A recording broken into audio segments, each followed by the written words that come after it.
¿Cómo se practica la cábala? Por Eduardo Madirola Sisasa.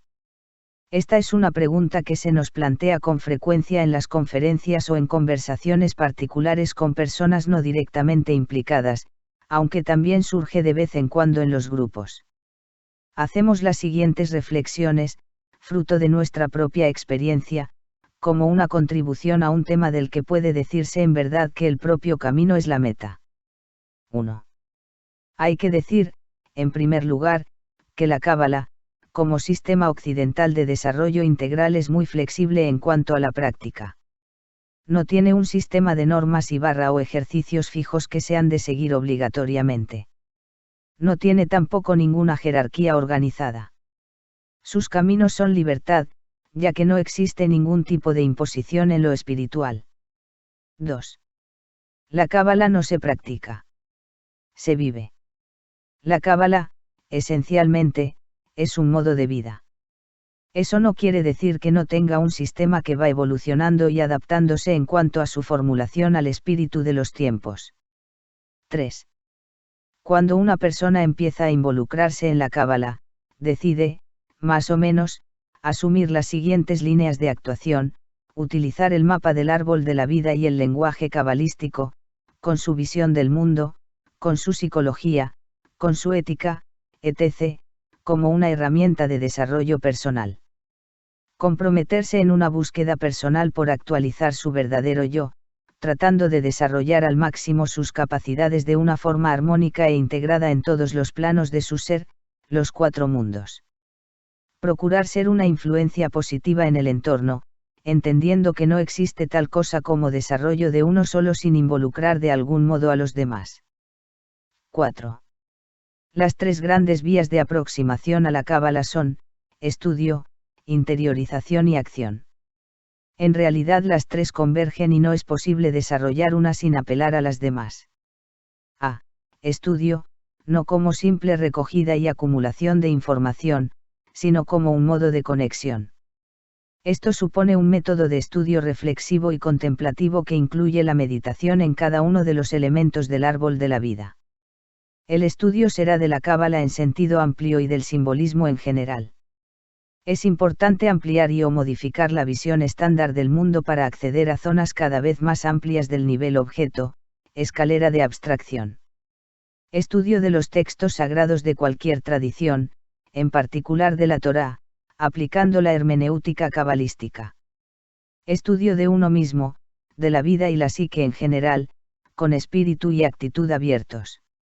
Esto incluye el aprender de todas las experiencias.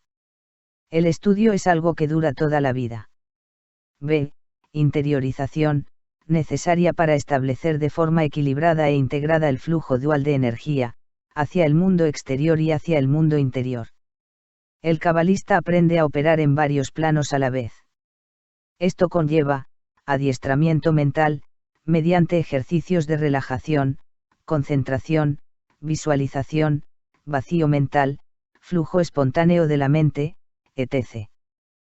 Trabajo en el cuerpo de luz. El ejercicio más simple, no por ello menos básico, es el pilar del medio. Establecimiento de un principio guía en nuestras vidas más amplio y total que el que detenta la conciencia egoica. A un nivel básico es el ejercicio del Santo Ángel Guardián, principio de un contacto con nuestro Tiferet. Comunicación o estado de conexión constante con algo más grande que uno mismo, símbolo o arquetipo de la totalidad. Eso es oración. Las meditaciones de corte místico están también incluidas aquí. Apertura a los planos llamados internos, lo que tradicionalmente ha venido a ser llamado Ma'aseh Merkabah, trabajo de la carroza.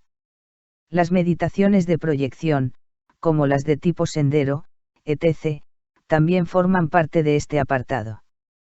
Técnicas de transformación, reprogramación, utilizando meditaciones específicas como Yehudim, mantras, etc. C. Acción, como se ha dicho antes, la cábala es un modo de vida. La vida es la gran iniciadora. La meta del cabalista no es simplemente ascender al cielo, sino unir el cielo con la tierra. Todo debe manifestarse en lo físico. Trabajo en uno mismo, para lo cual es necesario querer cambiar. Se necesita una buena dosis de conciencia, autoobservación, introspección, cambios positivos, individuación, autorrealización personal, etc. En el contexto de un grupo pueden hacerse ejercicios específicos, técnicas de Gassitoult, psicodrama y trabajos en grupo, incluyendo meditaciones. También interpretación de sueños, adivinaciones, usar otros mapas de conciencia, como la astrología, etc. El diario personal es una herramienta básica imprescindible. Llevar el árbol de la vida a la vida. Uso activo del simbolismo, principalmente mediante ritual, incluyendo los rituales de la vida cotidiana, usando la magia ritual como una herramienta para la educación y actualización de la verdadera voluntad. Trabajo ético, de esculpido anímico, en el sentido de que el hacer talla al ser. La meta es la rectificación de la vasija, tikkun. Al hablar de ética no nos referimos a ningún código establecido que no haya pasado por el tamiz de la individuación. Es la ética del corazón. Esencial el cultivar y mantener una actitud específica positiva. Pueden usarse como guía los 10 principios enunciados en el último capítulo del libro El camino del árbol de la vida, que resumimos. 1. Tener siempre presente cuál es el objetivo fundamental en la vida, que no es otro que el objetivo espiritual. 2. Soy el creador de mi mundo. He elegido libremente todas las condiciones de mi vida. En consecuencia, es necesario asumir plenamente la responsabilidad por mí mismo y mis acciones. Es inútil culpar a nada ni a nadie. 3. El objetivo espiritual se alcanza por la autorrealización personal, tikkun personal, y por la realización de la tarea específica, tikkun olam. La autorrealización personal pasa por ser verdaderamente uno mismo al nivel de Tiferet, lo cual implica necesariamente acción, es decir, manifestación y proyección de ese self que somos, la expresión de las propias cualidades, briáticas, que constituyen nuestra individualidad única y específica en la plena conciencia de nosotros mismos. 4. Es necesario comprender el valor pedagógico de las experiencias negativas y de las situaciones difíciles por las que atravesamos. En todo lo que nos ocurre hay lecciones que aprender, cualidades negativas a superar, tesubá o rectificaciones que efectuar, expiaciones, para nosotros o para los demás, que realizar. Nada sucede porque sí. No es solo que todo tenga una causa, es que también tiene una finalidad. 5. Siempre tenemos muchos caminos delante de nosotros. La norma infalible es la siguiente: elegir el camino de la afinidad con el Creador, es decir, el deseo de dar. 6. Las emociones negativas son la puerta de entrada al Satán, el Yetzer Hará, la propia mala inclinación. La duda, el miedo, la culpa, la desesperación, la depresión, la tristeza, la cólera, etc., son los instrumentos directos mediante los que nos controla nuestra mala inclinación. Sin alegría no hay Dios. 7. La espiritualidad no se alcanza por la realización de actos extraordinarios, sino por la sublimación de lo cotidiano. La actitud a cultivar es el éxtasis ordinario, el vivir en un estado de conexión constante. 8. Toda situación es dual por naturaleza, tiene una cara positiva y una cara negativa. La cara positiva nos da placer. La cara negativa nos produce dolor. Es necesario concentrarse en el placer y no en el dolor, la dificultad, o el esfuerzo. 9. La espiritualidad es lo opuesto de la inconsciencia. El camino es, pues, necesariamente la conciencia, que empieza por el autoconocimiento. Para ello no hay otra puerta de entrada que la honestidad con uno mismo. 10. La ley espiritual es la ley del esfuerzo. No existe tal cosa como un camino espiritual fácil. Si es fácil no es verdadero. Como dice el Talmud, te esforzaste y encontraste. Créetelo. No te esforzaste y encontraste. No te lo creas. Hoy en día añadiría un punto más: a pesar de todo, Geburá, el rigor, es la quinta sefirá. Antes viene Gesed, la misericordia, el perdón y la gracia, que es la cuarta sefirá. Binah, la creación, la ley cósmica, es la tercera sefirá. Antes viene Jochma, la sabiduría y la creatividad, que es la segunda. Siempre hay un camino. Siempre hay esperanza. La primera sefirá es Keter, voluntad y unidad, que trasciende todos los opuestos. 5. Cómo organizarse en el día a día en cuanto a los ejercicios. Dando por sentado lo dicho antes en cuanto a la actitud y el trabajo personal constante, es necesario hacer algo cada día. El tiempo destinado dependerá de la disponibilidad y el grado de dedicación que uno quiera o pueda tener, algo que pasará muchas fases temporales, recordando que la autorrealización personal es parte fundamental del trabajo. Lo ideal sería disponer de un tiempo por la mañana al levantarse y otro a lo largo del día, preferiblemente tarde/noche. Es evidente que mientras que se está progresando por los grados, el trabajo a hacer es el prescrito en cada momento, siempre dentro del contexto general del desarrollo personal. Si las cosas no se hacen a su tiempo, se acumulan y es imposible asumirlas luego de golpe. Es también evidente que existen infinidad de técnicas y cada una además con distintos grados de profundidad.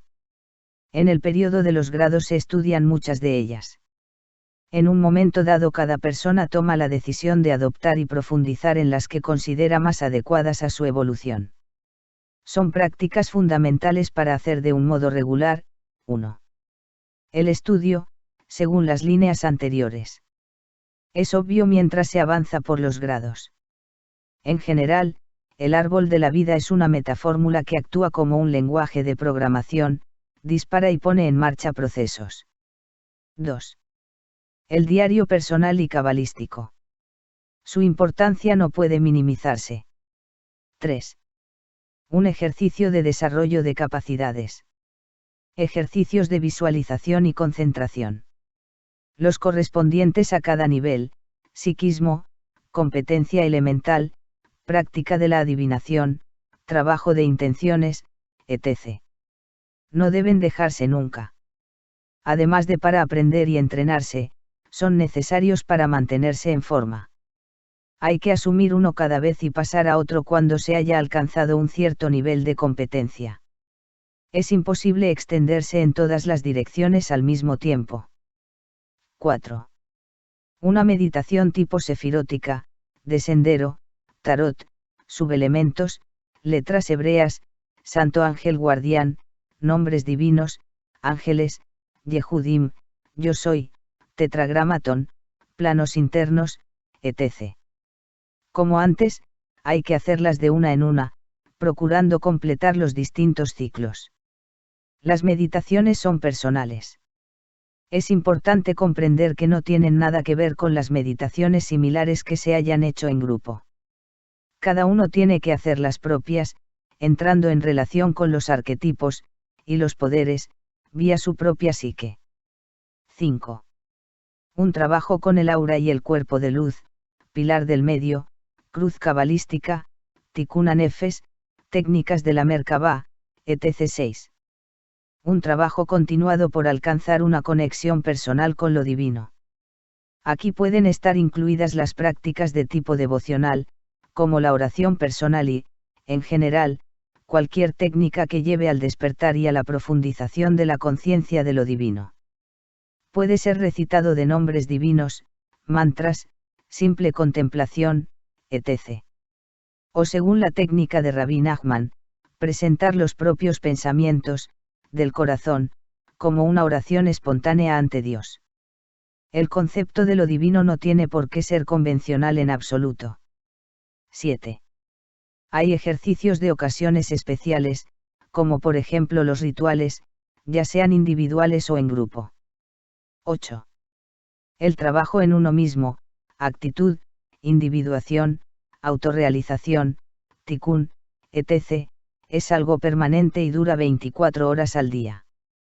Esto es personal y solo pueden apuntarse normas muy generales, tales como trabajar la actitud según las líneas anteriores u otras de corte similar, mantenerse constantemente en la conciencia, aquí y ahora, ver mis propios arquetipos en acción, trabajar activamente el deseo de dar, cultivar el sentido constante de la presencia, la aplicación continuada del árbol de la vida a las situaciones concretas, etc.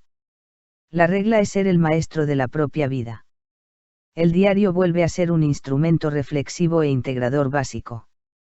En general, respecto a la aplicación del árbol de la vida a las situaciones prácticas, lo primero es poner el problema en el árbol, diagnóstico, en qué sefirá estamos, etc., y luego hacer algo al respecto, como por ejemplo, apelación a nombres divinos, arcángeles y ángeles.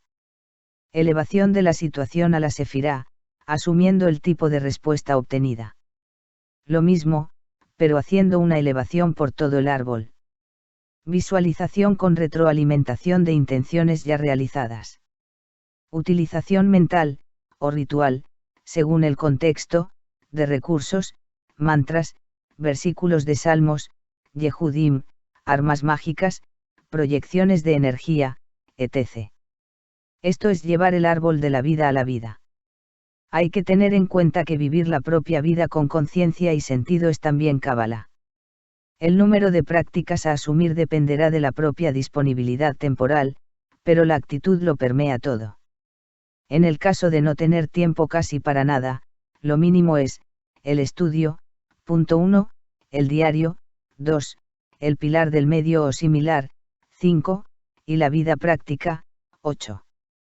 En general, los puntos 3, 4 y 5, pueden estructurarse en una única sesión, dependiendo de nuevo del tiempo y de la posibilidad de aislamiento, según unas líneas parecidas a las siguientes. 1. Abrir el templo. 2. Pilar del medio. 3. Ejercicio de desarrollo de facultades, como cubo rosa y contar o el que corresponda. 10 minutos. 4. Hacer algo para marcar una separación, como la cruz cabalística, encender otra vela, hacer una invocación, si procede para la meditación, etc. 5. Meditación. 6. Cerrar el templo.